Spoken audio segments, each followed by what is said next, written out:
Well, this is the first time that I find myself on this terrace after Swamiji has left his body. And I'm very moved to be here today. I spent so much time here sitting with my brothers and sisters or translating Swamiji. And I want to tell you the pleasure that I had to translate his words. His words were not only words, they were spirits. And they used to be my food, really.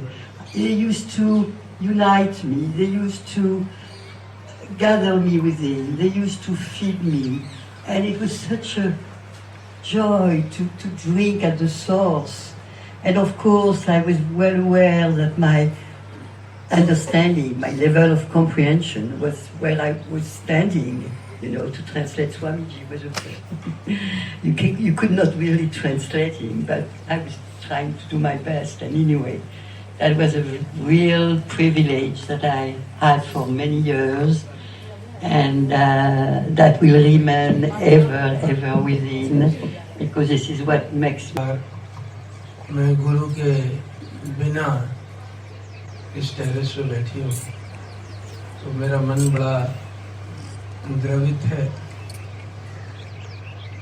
और जब गुरु महाराज जी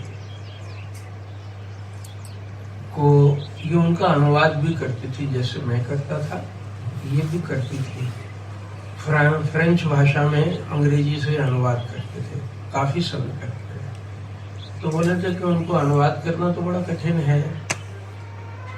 उनके शब्द क्या थे, वो तो आत्म स्वरूप थे, तो भी वो मेरे भोजन की तरह थे, मेरे लिए बड़े पुष्टिकारक थे। उन्होंने मुझको मेरे टेढ़ेपन को सीधा कर दिया।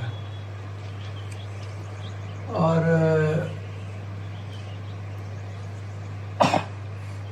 ऐसे ही भावभीने शब्दों में उनका स्मरण स्माकरण किया।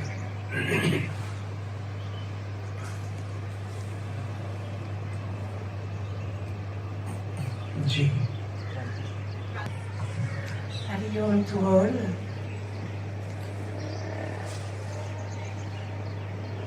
On the Bangala Day, we all receive a mango, and it came back to my memory a very personal anecdote, souvenir that I had with Gurudev. When he came to France in 1978, he arrived the day and the hour when I was giving birth to my first child, that he called Divya. And he arrived at the hospital, it was our first visit, with a bag full of mangoes. He had traveled all the way with this bag full of mangoes because he remembered that it was my favorite food. And then we toured Europe, and we brought him for the first time to England. And this little Divya spent the first months of her life in his arms. Hariom to all. Thank you, Swamiji. Kranti ji महाराज जी को बहुत निकट के जो सेवक रहे, आनंद जी की पत्नी है, दिवंगत हो गए, तो महाराज जी के साथ बहुत निकट का संबंध रहा है इनका। तो बोले कि जब वो आए मेरे पास तो एक अभी हमारे को आम खाने को मिले तो मुझे स्मरण आया कि उस समय वो मेरे लिए आम की एक थैला भर करके लाए, क्योंकि उन्हें पता था कि मुझे आम पसंद है। और वो जो बेटी है उसने अपने जीवन का प्रथम महीना महाराज जी के साथ गुजारा। और बड़ी मधुर स्मृतियां महाराज जी के घर जाकर रहा करते थे। Gurudev used to stay there at there home and Anand was very, I am telling about you and Anand ji in Hindi, that is very close and life changing presence in their lives, in our lives of Gurudev. life transforming interactions with him.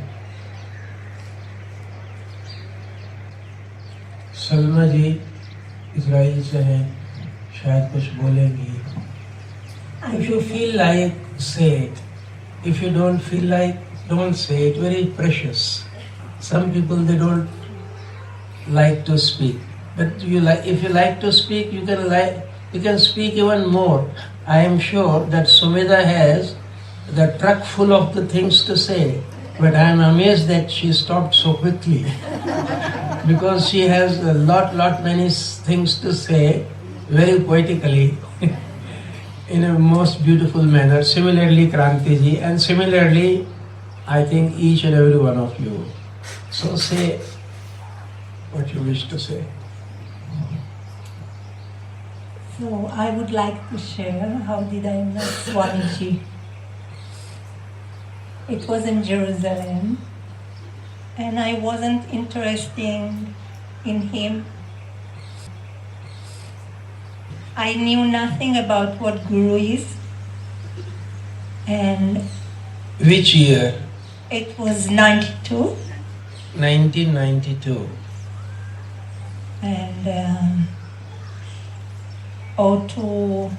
by the blessing of Ivo Amar, which I knew him before, he brought him to Israel, and I was at that time knew Yossi, which was related with Ivo Amar, and I told him, listen, I'm not interested in Swamiji, or the one who is going to come, but I will help you organizing and serve all the people which are coming and deal with food and accommodation after we took him.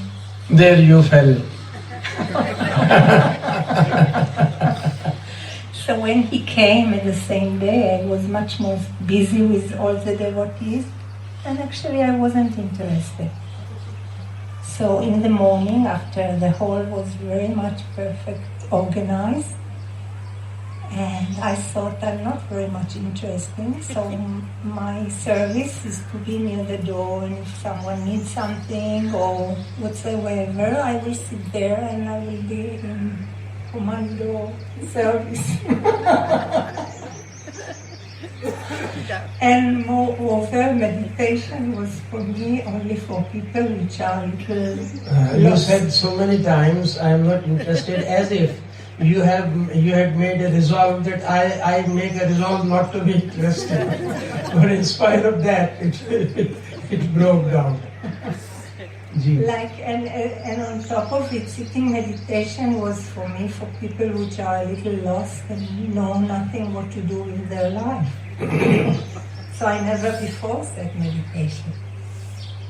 And then everyone was sitting. It was such a holy and such a diamond moment. And I heard he's coming. I opened the door. And he went to the stage, and my seat was one step from the door. I sat there for 3 hours. I didn't move. I don't know where I were. And from that moment, no words. Words cannot say what was happening. My life has been turned. In words.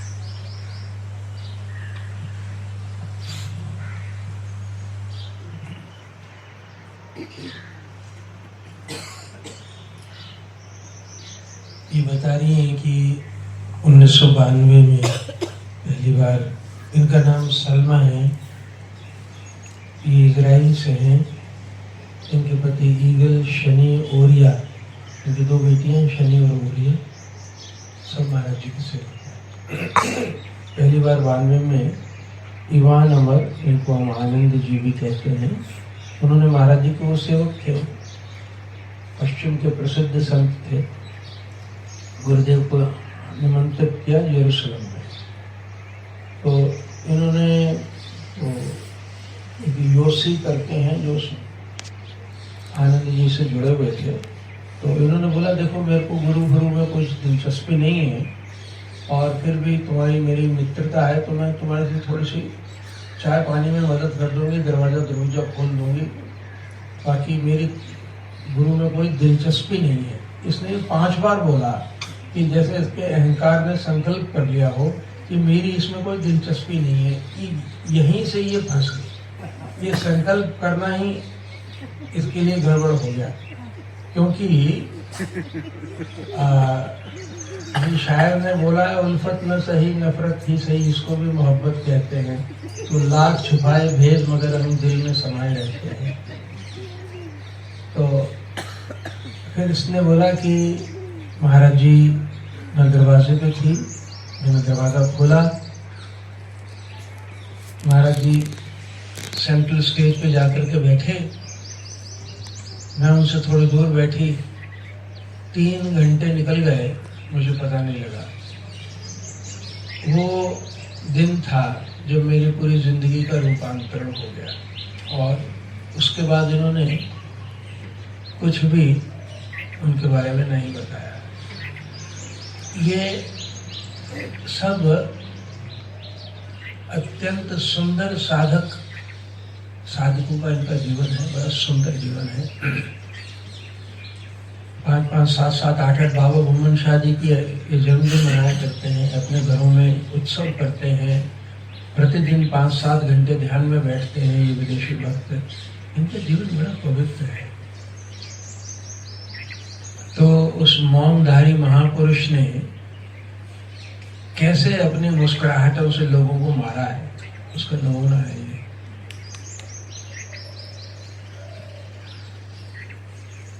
Yes, Swami Premji, I remember you very well in Israel. Very well.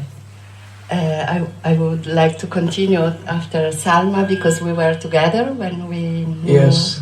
in 92. In Chandra Prabhas, there is a picture of you taking picture. Yes. Because she is a photographer, so I shot her when she was shooting. ये Italy से हैं, इनका भारतीय नाम समता है। ये वहाँ पे एक बाबा भूमन शाह आर्ट सेंटर के नाम से चलाती हैं, आर्ट एंड मेडिटेशन सेंटर के नाम से चलाती हैं। बाबा जी में बड़ी इनकी प्रीति है, धर्म से ये जीव हैं, और ये बहुत ही प्रसिद्ध फोटोग्राफर भी हैं। और ये युवान आनंद जी से जुड़ी हुई थी, महाराज जी से लंबे समय से जुड़ी हुई है, लंबे समय से जुड़ी हुई है जी। तो ये भी जब यरूशलेम में इजराइल महाराज जी गए तो उस समय मैं भी उनकी सेवा में था इजराइल में। तो मैंने भी नया नया कैमरा सीखा था। I was also a rather new photographer, trying my hands on the camera that I got from the Anil. And at that time I took some beautiful pictures which are given in his Hindi biography, Chandra Prabhas. So there I think there is your picture taking pictures of Gurudev and all the group. Now please continue. So, just to say that the photography was always from the beginning my sadhana, one of my really hard sadhana. Because in Israel, when we came to the Salma house, and I was see him and know for the first time Ivan Amar too, because our meditation and Qigong teacher Yossi was saying to us, there is a very good friend that it's a master that come with his master. And when I came in this room, I was thinking about the love that I felt between them. This was the most strong things that I remember until today. There was something so fine. It's impossible really to put words on this, but it was like love and intimate comprehension, and the translation of, I didn't know French in this time, So I learned French to understand Yvonne Amar, and I never speak with him in French. But I understand something that was so deep and so that just was like a breath that take to me to them, and so I wanted all the time taking photo. And after we went to a trip with him and to all the best religious master of all the religion, and I was always with my camera. And when we say goodbye to Swamiji that left from the house of Salma to go to the airport, Swamiji called me, and I was so happy that he called me. And Yossi said to me, go, he's calling you. And I said, no, it's not me. And yes, go. And so I arrived near the window of the car, and Swamiji kept my camera forever and ever. I didn't see it anymore. And this is my story, and my sadhana with the photography started with him and with Yvonne. He smashed it? Yes. No, He took it with you. Maybe you have it. Yes, maybe. Very strange. Very strange, yes. But I remember, maybe somebody remembers this. Yossi for sure remember it. And now that we are in this terrace, I remember once was the one because for the first time I was when we said hello and goodbye to Yvonne Amar and Swamiji. Yvonne Amar said to me, "Come to France." And some months after, it was May when we met him, and in July I was in France. And I didn't understand nothing. I was crying all the time, what I'm doing here. And I came here only when Gurudev cannot come to France or to Israel anymore. And when I came here for the first time, I was with a trekking. I remember with a something, maybe a rose or something. And somebody called me, Sylvia, come, Swamiji want you will make a photo. So I come to here in this terrace, and you were all there, and I was so touched and with a big emotion. And after he wanted to make a photo with me in the middle. I don't know where this photo was, but I was very strange with my clothes, and this was maybe the first time that I was in this terrace like that, and seeing this panorama with all of you with white, and I have so many, and now still until now the photo is always my really great sadhana, and a lot of you know how it was difficult sometimes and what a joy. And I remember the first time, it was I think 95 or 96, I was coming back to Italy to be near Yvonne, and coming all the time to Israel too. I think sometimes, because I am the only one from Italy, sometimes I'm thinking, okay, I'm Jewish, and I was 17 years old. I want to live in the kibbutz, I wanted to live in a community. But sometimes, really, Swami Premji and all of you, I think that I was in Israel to meet Gurudev and all of you. Sometimes it's really like this.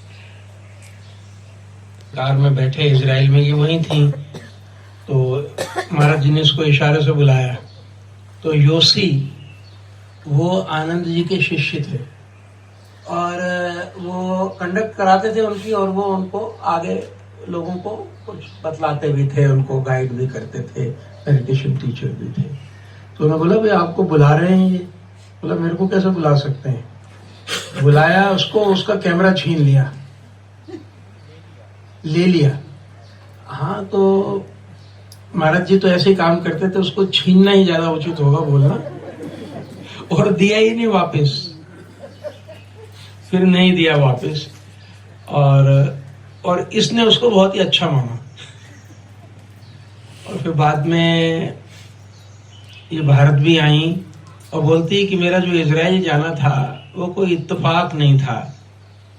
मैं महाराज जी से मेरे को ऐसा प्रतीत होता है कि मिलने के लिए ही वहाँ पे गई थी। तब मेरी ड्रेस भी ऐसी थी जब मैं पहली बार आई थी।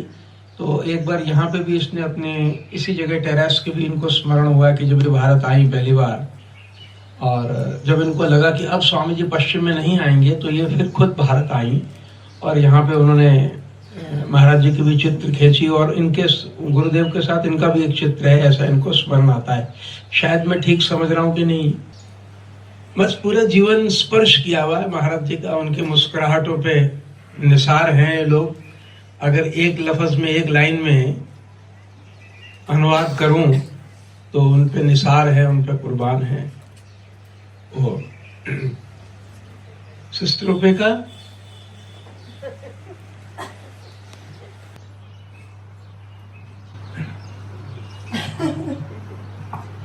Revered Upeka Mataji, very close to Master, and Gurudev loved her very, very dearly, and made a lot of jokes. He took a lot of liberties and jokes with her and mocked her and teased her so much, and very fondly gave his pure love to her, as to all others. Well, what some people said is exactly that. When I met him in 92, but I was Buddhist nun, and I didn't need a guru. It was Caroline and Gerard that insisted for me to meet him. And on that day, I went because I didn't have a choice. In England? In France. 2001, after Dalai Lama teaching, I said to my friend, could you take me to a saint which I met in France 92? I like to say hello to him. and I came here, and I was quite sick actually. I got a chest infection. And I came with a friend, and so Vinochi welcomed us and gave me a room. And then evening, I said, we can't arrive empty-handed. So I had on the plate Needles as an offering. Great. माताजी बता रही हैं कि बौद्ध संत हैं ये। बता रही मैं पहली बार 1992 में मिली थी उनसे, और कोई खास उनमें मेरी दिलचस्पी नहीं रही। और उसके बाद में मेरे जीवन में बड़ा खालीपन था। मैं ये जानना चाहती थी कि मैं कौन हूँ। मैं परंपराओं को जानना नहीं चाहती थी, मैं संप्रदायों की जानकारी नहीं रखना चाहती थी, मैं जानना चाहती थी मैं कौन हूँ। तो बोली एक बार जब मैं यहाँ पे आई, बौद्ध, मेरे को पता नहीं बौद्ध धर्म में कब दीक्षित हुई, उसके ऊपर अपन अभी समय नहीं लगाते। तो ये 2001 में भारत आई, तो इन्होंने दलाई लामा से भी दीक्षा ली, उनसे भी मिली, और फिर उन्होंने अपने किसी परिचित हैं दर्शन, नहीं दीक्षा नहीं बोला, उनसे कुछ उन्होंने कुछ बातें उनको बोली, दीक्षा नहीं कुछ बातें बोली उनको। यस, ये उन्होंने बोला था। तो दलाई लामा जी ने उनको कुछ शब्द बोले, बताए होंगे जैसे उनकी अपनी परंपरा में है। तो उन्होंने अपने किसी परिचित को बोला कि मेरे को उस संत के पास ले चलो, इनके मन में भाव आए जिनसे मैं 2092 में मिली थी। यहाँ पे ले आए, तो बोला कि मैं मठ में रहा करती थी, तो हमको वहाँ पे मठ के साधुओं को कोई चीज़ सेवा करनी पड़ती थी, माला सीनी पड़ती थी, दरी सीनी पड़ती थी, हमारी सेवा होती थी। तो इसने सुना था कि संतों के पास खाली हाथ नहीं जाते, कुछ लेकर के जाते हैं। तो ये सुइयाँ ही लेकर के आ गए, कुछ था नहीं। तो इसने फूल तोड़ा बाग से, वैसे हमारे यहाँ मना है फूल तोड़ना, पर तोड़ा, इसने तोड़ा। तो फूल तोड़ करके और महाराज जी को इसने वो सुई धागा की ऑफरिंग की।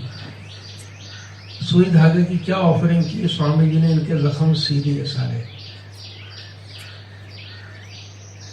और बोला कि उन्होंने मुझको देखा, जैसे नजरों से, अगर इसको बोले कि नजरों से निहाल करना, ये उसका अनुवाद होगा। बोला मेरे अंदर तक उन्होंने झांका, मेरे अंदर जो एक पीड़ा, रूखापन, सूखापन था, वह हरा भरा हुआ, मेरे हृदय के घाव भरे। और तब से लेकर के, मैं यहाँ 2 महीने आई थी और मैं तब 7 महीने रुकी। तो फिर स्वामी जी ने मुझे वापस जाने के लिए बोला कि ये तुम अमरावती जाओ, वहीं पे सेवा करो, वही तुम्हारी जगह है। और बोले इस बात के लिए मैं उनसे नफरत करती हूँ।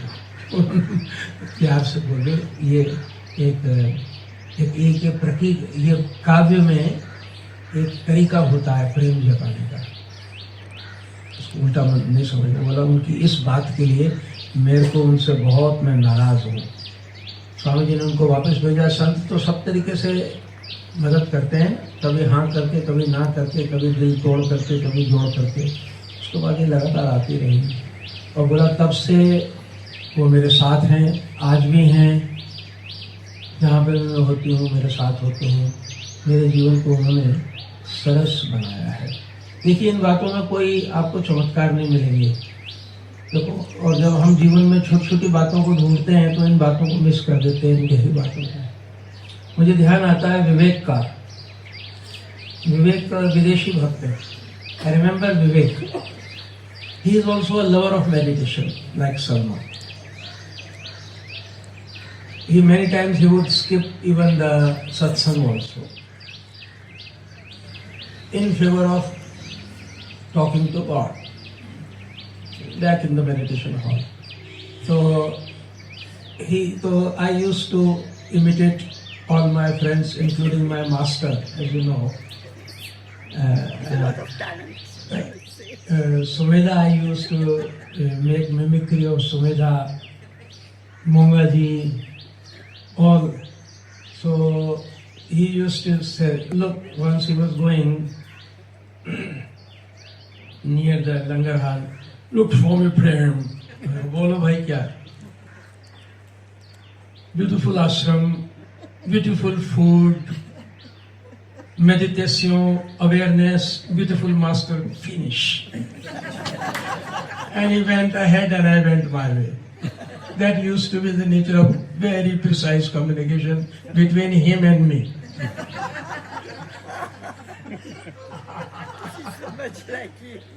It was so much like him. He said, look, Swami Prem, beautiful ashram, beautiful food, meditation, awareness, beautiful master, finish.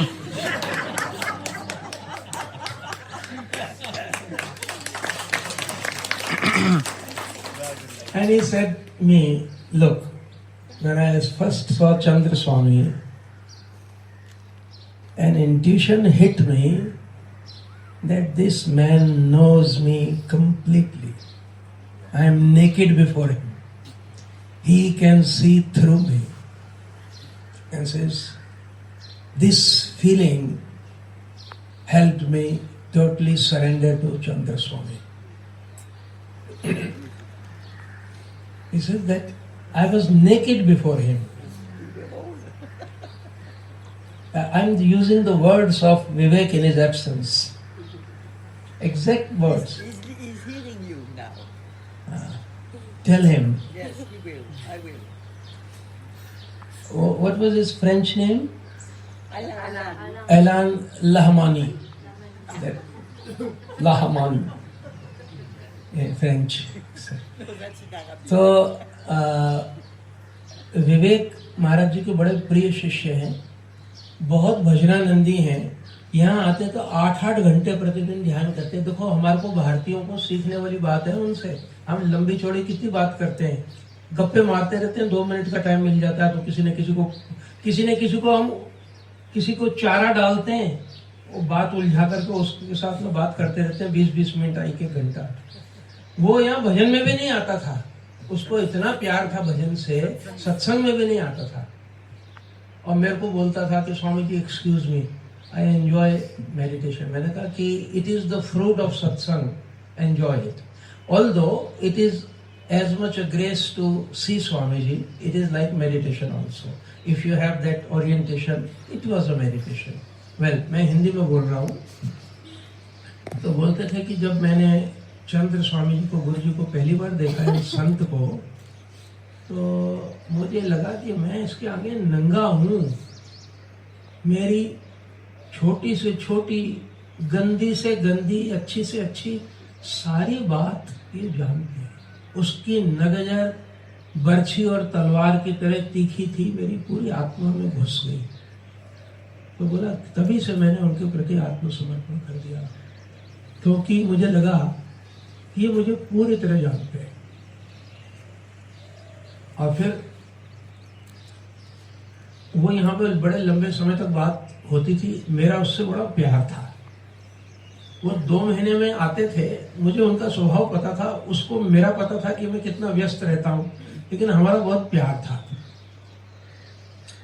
और हम आंखों ही आंखों में प्यार से देख लिया करते थे, उतना ही बस। तो एक बार यहाँ से निकल करके जा रहा था, मैं भी यहाँ पे था, तो वो लोग स्वामी प्रेम मिला। मैंने कहा बोल भाई। बोला देख, बहुत खूबसूरत आश्रम, खूबसूरत खाना, लंगर, खूबसूरत ध्यान कक्ष, चेतना, खूबसूरत गुरु।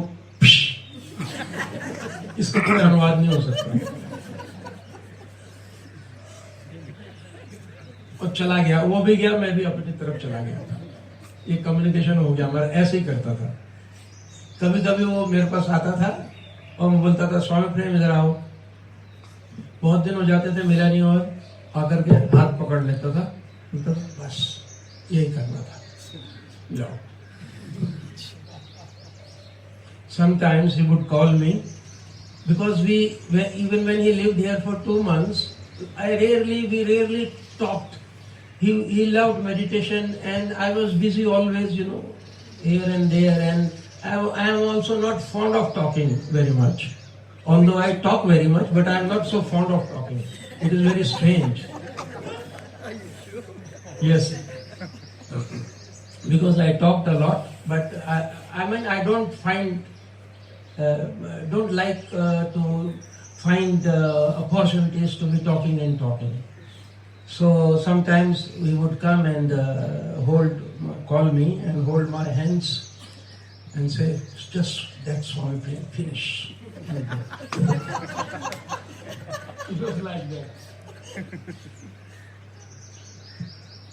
और बताओ भाई, अगर किसी की और किसी का मन करे तो बताएं। और कोई भारतीय भी बता सकते हैं, मोंगा जी बता सकते हैं, मोहन जी बता सकते हैं, हरेंद्र जी बता सकते हैं, हरेश भाई हैं। ओके, सब प्रेम हरिओम। हम सभी साधक बहुत ही भाग्यशाली हैं कि हमें श्री चंद्र स्वामी जी जैसे गुरु अपने जीवन में प्राप्त हुए। उनके विषय में कुछ बोलना सूर्य को दीपक दिखाने के समान है।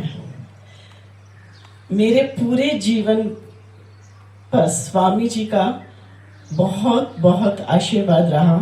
सबसे बड़ा आशीर्वाद ये रहा कि मेरे बच्चे जो हैं वो आज के युग में पूर्ण रूप से संस्कारित हैं। वो मेरी बेटी जो है छोटी सी थी, तब से वो हरिप्रिया जी और आनंद मूर्ति जी के साथ बहुत आश्रम आती थी और उनके साथ ही लगी रहती थी। और आज उसका जीवन जो है इसी आश्रम के संस्कारों से आप्लावित है। जब कभी मैं अपने जीवन में विचलित होती हूँ तो वो मेरी काउंसलिंग करती है। तो ये मेरे जीवन की एक बहुत बड़ी उपलब्धि है जो स्वामी जी के कारण ही है। जैसा कि हमारी संस्कृति में कहा गया है, गुरु ब्रह्मा गुरु विष्णु गुरु देवो महेश्वर, गुरु साक्षात परब्रह्म तस्मै श्री गुरुवे नमः। महान दार्शनिक व कवि कबीर ने कहा है, गुरु गोविंद दो खड़े काके लागू पाए, बलिहारी गुरु आपने गोविंद दियो बताए। और कबीरदास जी ने कहा, कबीरा ते नर अंध है, जो गुरु को समझत और हरि रूठे ठोर है, गुरु रूठे नहीं। And her children, and it is because of the influence of Gurudev that she believes that her children are upright, and whenever she feels low, her children give counsels to her, and she related story telling about the importance of the Guru in our culture, that we hold Guru even higher than God in our culture. We say that if you offend God, then perhaps you have some place to hide. But if you offend your master, Guru, then you have nowhere to hide. And Guru can protect you from the rage of God, but not the vice versa. That is the essence. मेरे माता जी के मामा जी है ना, वो भूमनशाह गांव के थे। तो जब माता जी वहाँ जाते थे अपने ननिहाल में, तो वहाँ स्वामी जी के पिताजी को भी जानते थे, उनके माता जी को भी जानते थे, उनसे बहुत प्रेम था उन। और वहाँ डेरे में कोई भी प्रोग्राम होता था तो वहाँ जाते थे अक्सर। 16-17 किलोमीटर पड़ता था फाजिल्का से, 20 किलोमीटर शायद। तो स्वामी जी भी कई बार बताया करते थे कि मैं वॉलीबॉल खेलने के लिए साइकिल पे फाजिल्का आया करता। तो जब मैं गया तो हम हरिद्वार में फाजिल्का आश्रम में रुके थे। हम 5 भाई बहन हैं, 3 भाई बहन और मेरे माता पिता, हम 5 लोग हरिद्वार आए थे। तो फाजिल्का आश्रम में रुके तो मेरे पिताजी बोले कि स्वामी जी के पास जाना है, सुबह गंगा स्नान करो और शाम को 4:55 से 5 मिनट तक 5 बजे तक स्वामी जी मौन दर्शन देते हैं। तो हम गए वहाँ 4 बजे चले गए, दोपहर को, शाम के 4 बजे हम वहाँ सेवक निवास के बाहर खड़े हो गए जाके। तो हमें पता नहीं था, मेरे को तो नाम तरी आए थे 1-2 बार मामा जी के साथ। आपकी आयु कितनी थी तब? मेरा 64 का जन्म था स्वामी। अच्छा। जन्म है। और 87 में गए? 87 में गया। 15 साल। हाँ जी, 23 साल का, 23 साल का था। 64 का जन्म था, 87 में गया। 4:30 बजे गेट खुला, कमरे का गेट भी खुला, तो सबको बैठाना शुरू कर दिया। 5 मिनट के लिए फिर स्वामी जी 4:55 पर ही आए, पूरे ना 1 सेकंड ऊपर ना 1 सेकंड नीचे आके बैठे। सबकी तरफ देखा उन्होंने, तो मेरे को ऐसे लगे बार बार मेरे को ही देख रहे। तो जब 5 बजने वाले थे ना, मैंने कहा अभी घड़ी मेरे भी लगी हुई थी। तो मैंने कहा स्वामी जी आप कुछ बोल रहे, महाराज आप कुछ बोल रहे। ठीक है स्वामी जी। तो 5 बजे तक उठा दिया, चलो भाई हम चले गए। स्वामी जी अक्सर कहते थे कि कोई भी किसी भी स्थिति पर है ना, कोई किसी को चेयर मिली है तो उसके कर्मों के अनुसार उसको मिली और उसका सम्मान करना चाहिए। स्वामी जी बाबा भूमनशाह जी के शिष्य थे, उन्होंने बाबा जी को पाया। आपने गुरु महाराज की सेवा की, इतनी अपार सेवा की कि जिसका कोई अनुमान नहीं है। और दिन और रात नहीं देखा है स्वामी जी आपने इस आश्रम को बनाने में। और स्वामी जी के, आप लोग हमसे गुस्सा हो जाते थे, झगड़ पड़ते थे कि क्यों महाराज जी को उधर लेके जा रहे हो, और अब मैं देखता हूँ कि आप भी वैसे ही करते हो। मना करने पर भी चले जाते हो, वही काम कर रहे हो स्वामी जी आप। आप बोलते थे कि नहीं नहीं, जो एक प्रोग्राम बन गया ना वही रहेगा। तो अब फाजिल्का जाने के एक बार आपने प्रोग्राम बनाया कि एक ही जगह जाएंगे, उसके बाद सब जगह गए।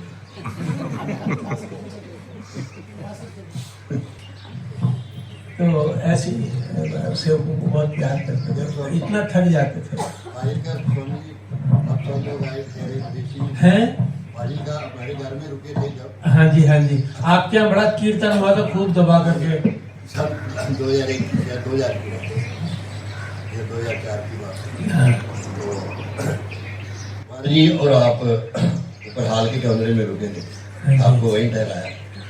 माता जी थे वहाँ पे, तो मैंने माता जी को बोला कि आपका नीचे हाल में कमरा था, 25-26 विदेशी थे, हाल में गद्दे वगैरह लगाए गए थे सारे, जितने यहाँ आएंगे बाकी कमरों में सेटिंग की हुई थी, सब कमरों में। तो ये बोले कि मैं नीचे नहीं जाऊँगा, अगर महाराज जी को कुछ हो गया इंग्लिश में मेरे को बोला है इन्होंने, मैं मान भाई मेरे को उस दिन आया, मैं कहते देखो कितना प्रेम करते हैं महाराज जी।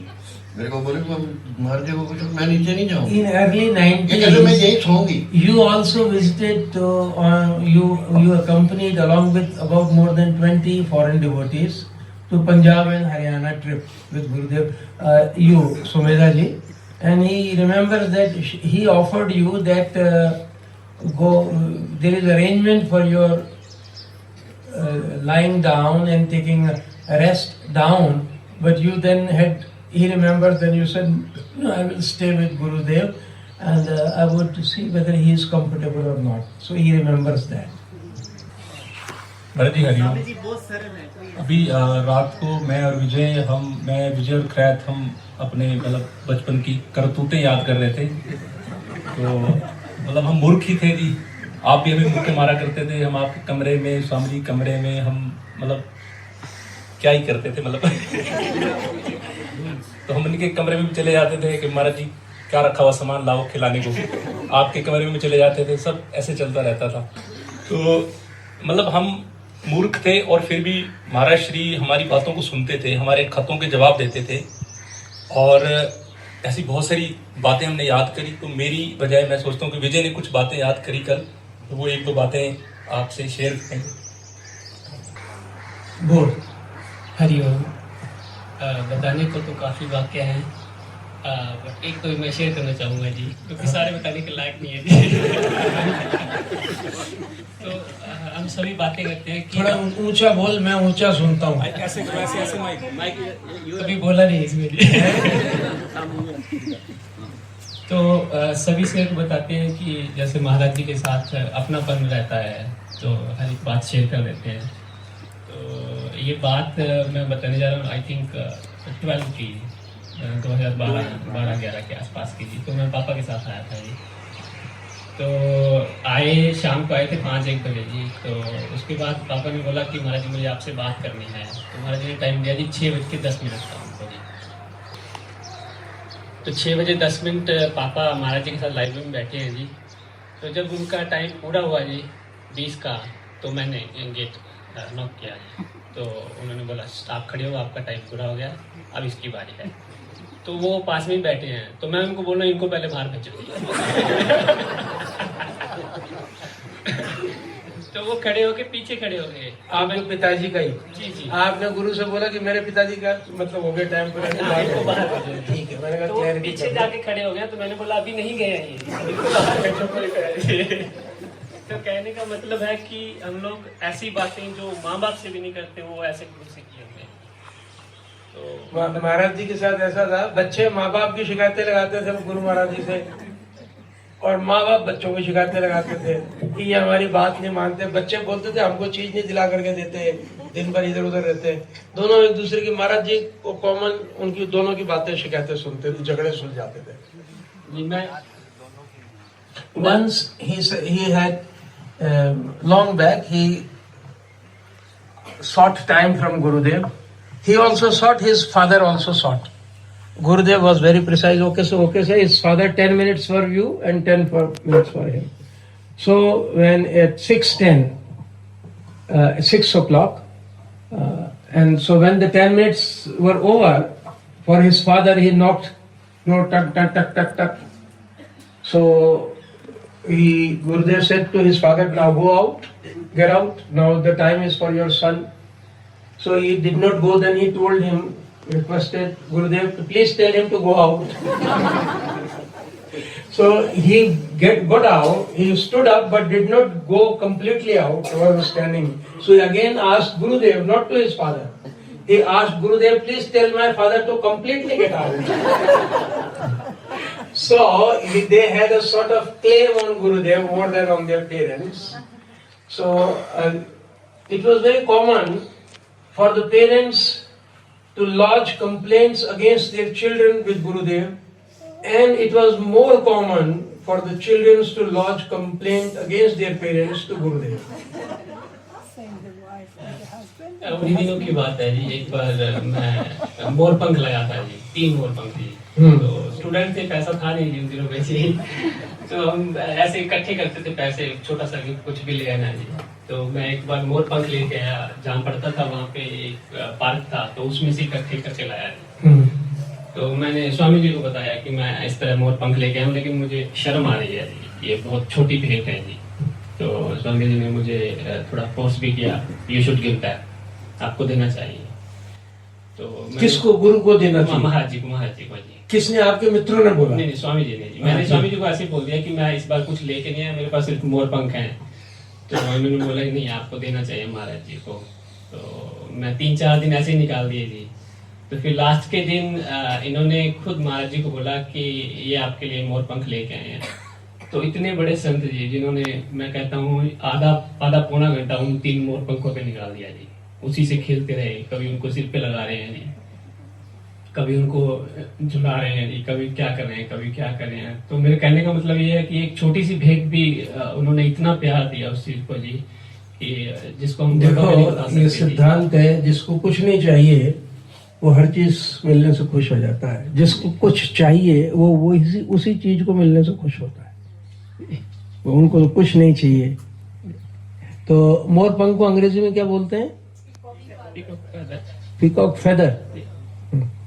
लेकिन इनकी कल्चर में तो ये कोई बड़ी चीज नहीं है। अपने यहाँ तो मोर पंख कृष्ण से जुड़े हुए हैं ना।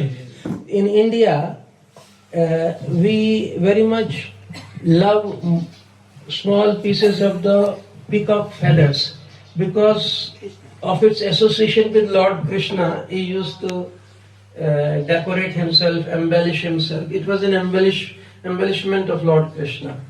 So during his student days, he didn't have money, so he said, what gift to take for Gurudev? So he purchased for nothing, a small piece of peacock feather. But he was very shy to offer it to Bhaskar. So he consulted with him and he said, yes, you should offer it to Gurudev. He says, but it is nothing. I feel very ashamed to offer this thing to him. So ultimately he asked Krishan Das, no, you. So he says that Swamiji was so kind that he was so happy to receive that gift. And he kept playing it with 2-3 hours, putting in his hair, and rejoicing at having received a big treasure. So I told him, the one who does not need anything, he becomes happy with anything. And if the one who needs something, he can be made happy only by giving him that particular thing. So Gurudev needed nothing. So whatever you give him, he will become very happy. He became happy by the act of giving rather than what you give to him.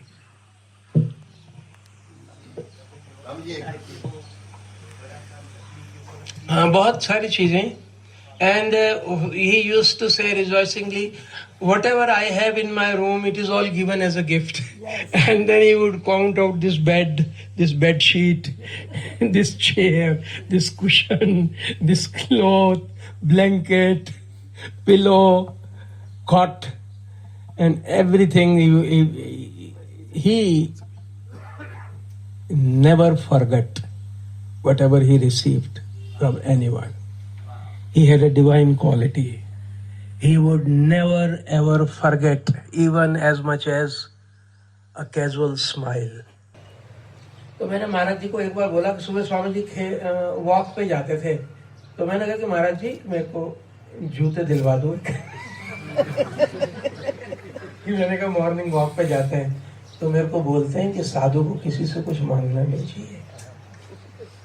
मेरे को बड़ी शर्म आई, बहुत शर्म आई.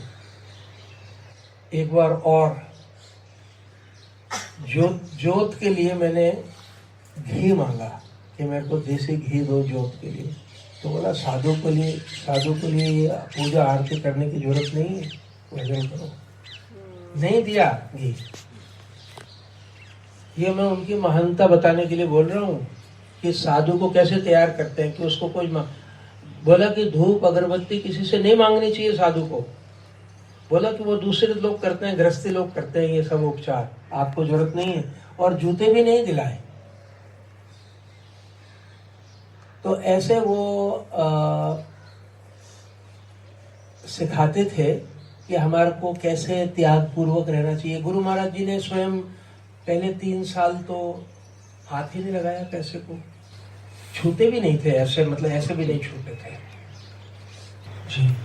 Yes, Ananda, he never forget how he arrived in Sevak Nivas just when Sevak Nivas was finished, and how Swamiji took him, and he was the servant in Sevak Nivas, and he was living in the very little room that was under the stairs before going up to Swamiji's room. Achha. And you didn't know that? Yes, I know that. Dataram was another servant who used to live there. Swamiji allowed him to be servant there, so it allowed him to stay near him. So, and that's why, you know, no facilities here was no meaningful either for him or for me or for the children, because the children were with us at that time. But it was just, we were just so grateful to be able to be here. And in the beginning, they used to beg food also for some when Guruji was in the woods. When in 1969, when he met Gurudev for the first time, and that Gurudev was in the jail. First he met Gurudev. Then Jean-Luc was still in Rishikesh. Then he told Jean-Luc, "I have met a real guru. You know, you have to come and join me." And then after he went back to France, and he brought back Loic. Achha. And was with him also was John Carter.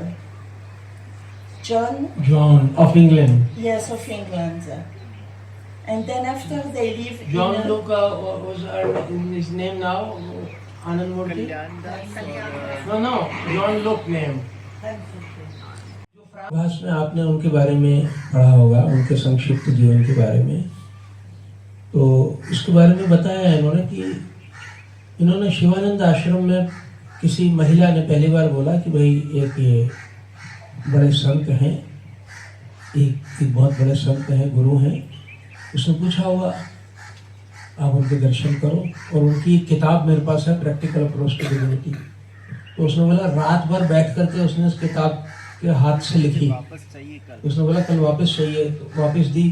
कितनी की होगी कितनी नहीं पता नहीं, लेकिन वो रात भर लिखते रहे। फिर उन्होंने बोला कि कैसे मिले? बोला कि अभी तो वो हरिद्वार आ गए। बोला अफ्रीका आश्रम जाओ।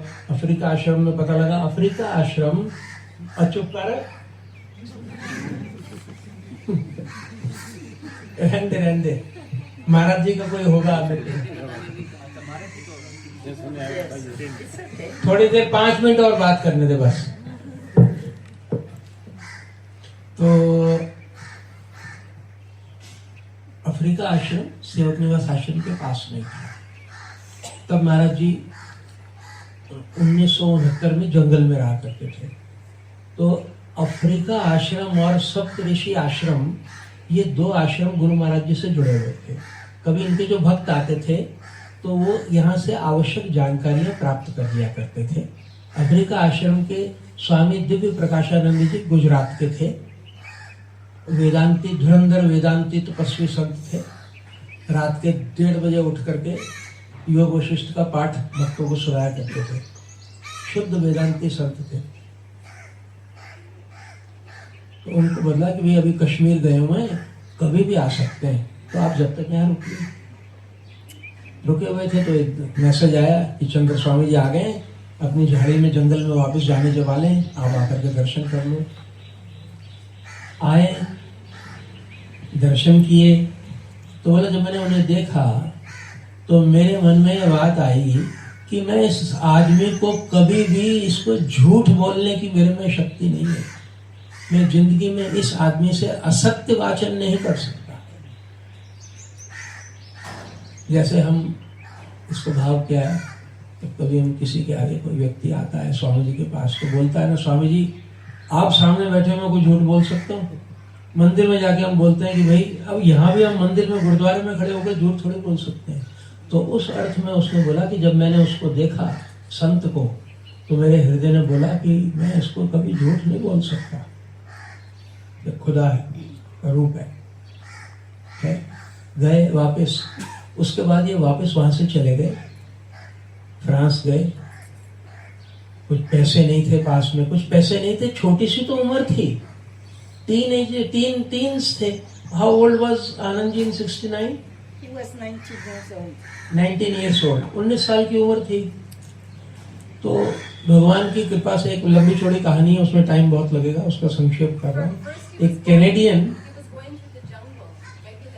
हाँ, वहाँ पे वो शाम को आया करते थे, तीन जितने बजे भी उनका टाइम था, 3 बजे या 4 बजे का, काफी दिन तक वो गए वहाँ पे। और स्वामी जी से उन्होंने प्रार्थना भी की कि हमको शिष्य के रूप में स्वीकार करेंगे क्या? उन्होंने बोला ठीक। तो वो एक वापस फ्रांस चले गए और 1970 में गए और 70 में वापस आए। और एक कैनेडियन कपल थे, जिन्होंने बहुत कुछ कोशिश की, पहले इस्तांबुल गए और वहां से आगे, तो उन दोनों पैसा ट्रांसफर करना बहुत कठिन था। वो कैनेडियन का कपल जो है वो मदद करना चाहते थे, साईं बाबा के वो थे शिष्य। अंततः बात बहुत सारी होने के बाद ये हुई कि उन्होंने साईं बाबा को बोला कि हम पैसा नहीं भिजवा पा रहे उनको, सत्य साईं बाबा को। तो उन्होंने बोला कि अगर तुम्हारा वो व्यक्ति सच्चा है तो उसको पैसा मिल जाएगा। उन्होंने पैसे उसको दिए और वो मिल गए पैसे उसको। कुछ मैं भी पूरी बात समझा नहीं, मैंने टोका भी नहीं क्योंकि लंबा ना हो जाए, इसलिए जितना समझा उतना बताया। 1970 में आए तो महाराज जी को उन्होंने, तो स्वामी जी के साथ में कुछ भारतीय भक्त भी थे। और उन दिनों तो बहुत कंजर्वेटिव जमाना था, विदेशियों को लोग कैसा समझते थे, हिप्पी समझते थे लोग कि हिप्पी हैं, गांजा पीते हैं, चरस पीते हैं। और भारतीय तो और छुआछूत और ये भावना में थी, म्लेच्छ बोलते थे कि पता नहीं क्या खाते पीते हैं, क्या है नहीं। और सच भी, हाँ, आपने बिल्कुल पवित्रता। तो महाराज जी ने बोला अभी तुम बाहर रहो। स्वामी जी उसको प्यार तो करते थे, लेकिन चतुर खिलाड़ी थे खेल के। तो बोला कि थोड़ा थोड़ा इनके साथ में वाकफियत हो जाए, यह स्वीकार्यता हो जाए तो फिर रहने दूंगा। और ये उनकी योजना काम की। उन दिनों मेरे को आनंद ने बतलाया कि वो भिक्षा मांग करके भी खाते थे, सब सरोवर में मांग करके खाया उन्होंने। ये होता है गुरु का प्यार, कि किसी की मोहब्बत में भिखारी भी बनना पड़े तो सस्ता सौदा है। इसको तो प्रेम बोलते हैं ना। अपने महलों की 4 दीवारी में से इश्क किया तो क्या किया? यस। सो स्वामी जी ने उनको थोड़े दिनों बाद अलाउ किया और वो रहने गए। और अलाउ क्या किया आप देखो, महापुरुषों की लीला।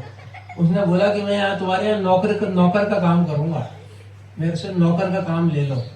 तो एक सीढ़ियाँ थी, सीढ़ी के नीचे छोटी सी जगह थी, मैंने देखी हुई है, 4 फुट बाय 7 फुट की, 4 फुट या 5 होगी मेरे ख्याल से, इतनी होगी। क्यों जी 4.5 होगी। ये देखो उन्होंने 3 मारा, 4 की जगह की नहीं, 4.5।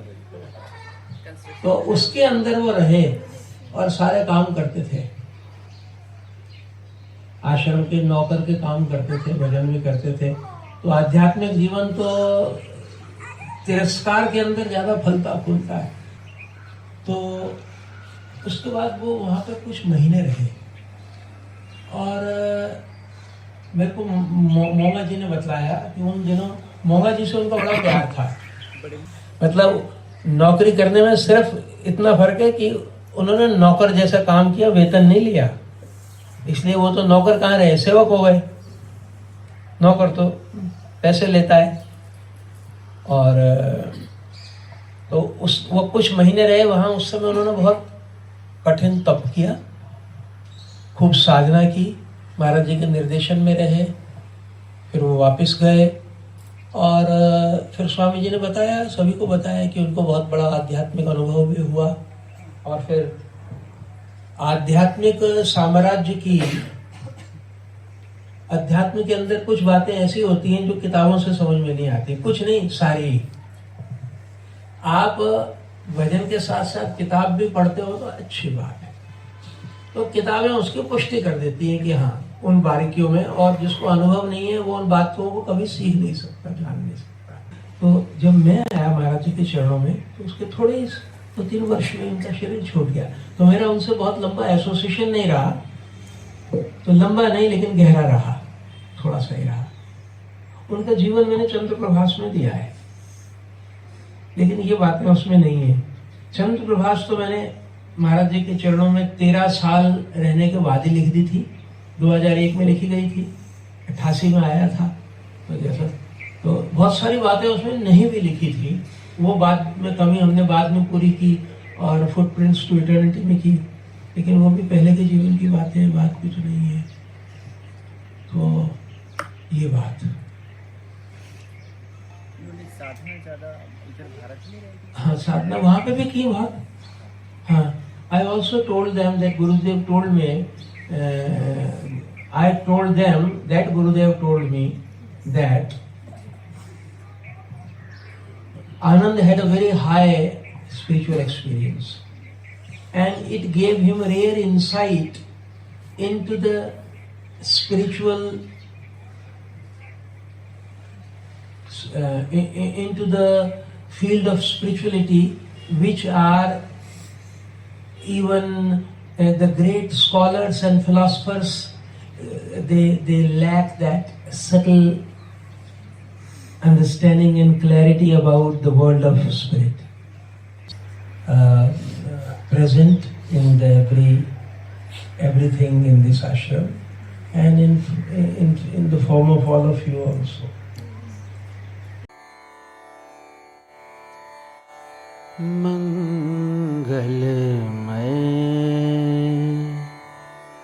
गुरु के पद पंकज, मंगलमय गुरु के पद पंकज, मंगलमय गुरु की प्रिय वाणी, मंगलमय गुरु की प्रिय वाणी, मंगलमय गुरु की दिनचर्या, मंगलमय गुरु की दिनचर्या, मंगलमय गुरु भक्ति बखानी, मंगलमय गुरु भक्ति बखानी, मंगलमय गुरु के पद पंकज,